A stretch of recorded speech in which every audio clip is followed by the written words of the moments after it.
यहाँ लोग भुखमरी में मर रहा है, लोगों का इलाज नहीं हो रहा है, उसके बारे में सोच नहीं रहा है। करना चाहिए, 3 क्या 4 बच्चा पैदा करे। किसने रोका? किसी ने रोका है क्या?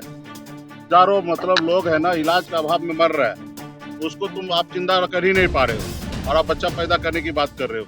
है कि हिंदुओं की जनसंख्या घट रही है, 3 बच्चे कम से कम पैदा करे हिंदू। तो प्रयास करना चाहिए, इसमें क्या है? प्रयास करना चाहिए। मोहन भागवत जी को, उनके लोगों को, समर्थक को प्रयास करना चाहिए, 3 क्या 4 बच्चा पैदा करे। किसने रोका? किसी ने रोका है क्या? यहाँ लोग भुखमरी में मर रहा है, लोगों का इलाज नहीं हो रहा है, उसके बारे में सोच नहीं रहा है। बिहार में लाखों हजारों मतलब लोग है ना इलाज के अभाव में मर रहा है, उसको तुम आप जिंदा कर ही नहीं पा रहे हो और आप बच्चा पैदा करने की बात कर रहे हो। पहले तो अपने राज्य में देखो ना, भुखमरी में लोग मर रहा है, गलत पानी पी के मर रहा है, और इस सब के पीछे मोहन भागवत जी का हाथ है। ऐसे सरकार को दिल्ली में बैठा कर रखे जो सरकार चल नहीं रहा है, खाली उनके एजेंडा पे काम करना चाह रहे हैं। एजेंडा से क्या है?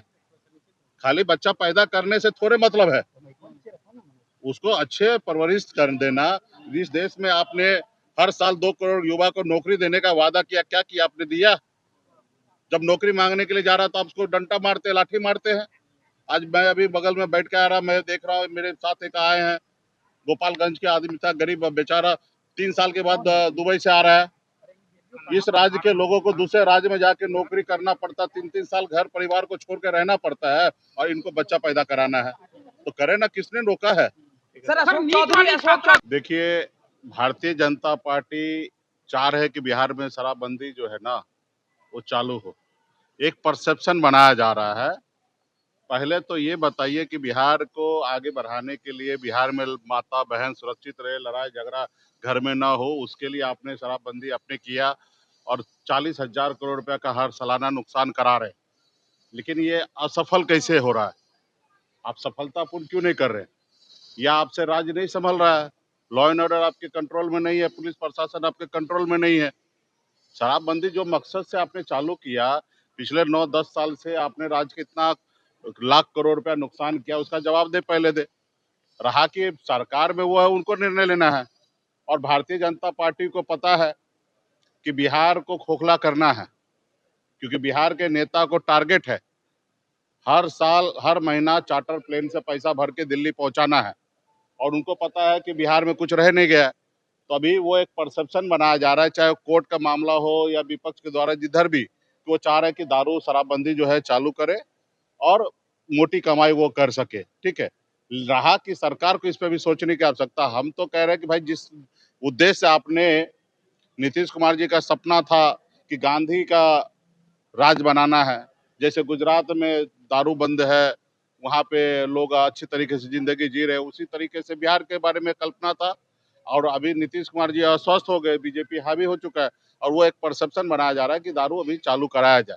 तभी निर्णय उनको लेना। हम तो ये सवाल खाली करते हैं कि आपने जो उद्देश्य से शराबबंदी आपने बिहार में लागू किया और कई लाख करोड़ रुपया पिछले 10 सालों में अपने राज्य का नुकसान कराया, पहले उसका जवाबदेही दे कि इनसे राज्य नहीं संभल रहा है। 42 विधायकों को नोटिस मिला है हाईकोर्ट से, जो हारे हुए विधायक है वो जीते हुए विधायक के खिलाफ हाईकोर्ट गए थे, उनको आज हाईकोर्ट की तरफ से नोटिस मिला। उन्होंने गलत दिया था, जिसको लिए 42 विधायकों पर हाईकोर्ट के द्वारा नोटिस भेजा गया। देख, प्रेम कुमार को भी नोटिस दिया। कुछ नहीं होना है। जब भी जिनको भी एक्शन लेने की आवश्यकता होता है, तभी एक्शन नहीं लेते। हाई कोर्ट हो या सुप्रीम कोर्ट है, वो आज की तारीख में वो किसी जनता गरीब के लिए नहीं है, सरकार के लिए है। जब बिहार में 10-10 हजार रुपया बट रहा था, तब कहाँ था हाई कोर्ट या सुप्रीम कोर्ट? तभी नहीं समझ में आ रहा था कि आचार संहिता लागू है और 10-10 हजार रुपया बट रहा है और लोगों को प्रभावित किया जा रहा है। वोट को लुभाने के लिए 10 हजार रुपया राज्य का खजाना खाली करके पैसा खाली किया जा रहा, तभी आपने नहीं देखा? कुछ नहीं होने वाला, यूं ही ऐसे निकलते निकलते 5 साल निकल जाएगा, सब लोग ऐसे रहेंगे, क्योंकि इस पे अभी जो चुनाव आयोग है वो किसी के जेब में है। विपक्ष का है तो जानबूझ के वहां पर नॉमिनेशन रद्द किया जाता है, सत्ता पक्ष है, जो पेपर दिया, जैसा पेपर दिया, सबको एक्सेप्ट किया जाता है। हमारा 2-2 जगह नॉमिनेशन रद्द कर दिया। कुशेश्वर स्थान में हमारे प्रत्याशी का नॉमिनेशन रद्द कर दिया, सुगौली में प्रत्याशी का नॉमिनेशन रद्द कर दिया। लेकिन उसी तरीके पर आपने कहीं सुना कि बीजेपी के कहीं किसी प्रत्याशी का नॉमिनेशन रद्द किया? नहीं किया। तो ये खाली अभी, जब निश्चित तौर पे लोग बताएं, बात करेंगे, विपक्ष सवाल करेंगे तो इस तरीके से एक परसेप्शन बना जाएगा, लेकिन इससे देखिएगा कुछ नहीं होगा, किसी का सदस्यता नहीं जाएगा। सर राज्यसभा सीट के लिए क्या महागठबंधन भेजेगी सर?